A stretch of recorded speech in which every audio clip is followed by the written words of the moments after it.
Самолет иң ышанычлы һәм имин транспорт чараларының берсе бойында күп еллар дәвамында исбатланган мәгълүмат һәм тиздән Ту-204 самолетына утырган пассажирлар да әлеге сүзләрнең дөрестлегенә инаначак.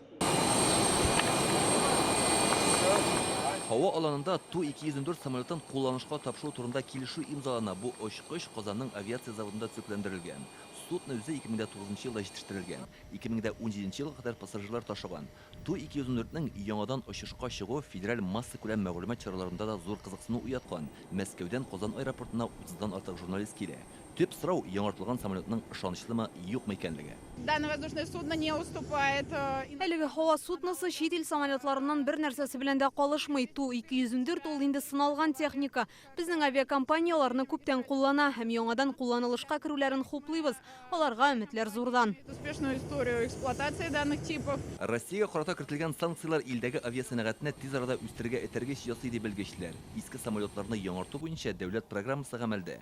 Казнадан 15 миллиард сум акча бүленгән.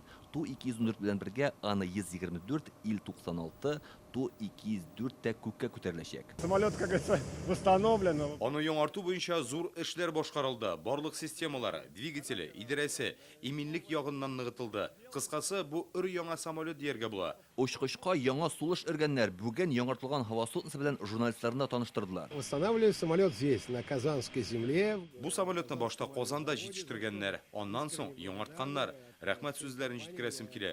Бу чит ил очкычларына лаеклы алмаш дияргә була. Яңартылган салон 194 пассажирга исәпләнгән. Бөтен уңайлыклар бар. Заманча навигация һәм коткару җиһазлары урнаштырылган. 2024 елда Казанда 20 Ту-214 самолеты җитештерергә планлаштырыла.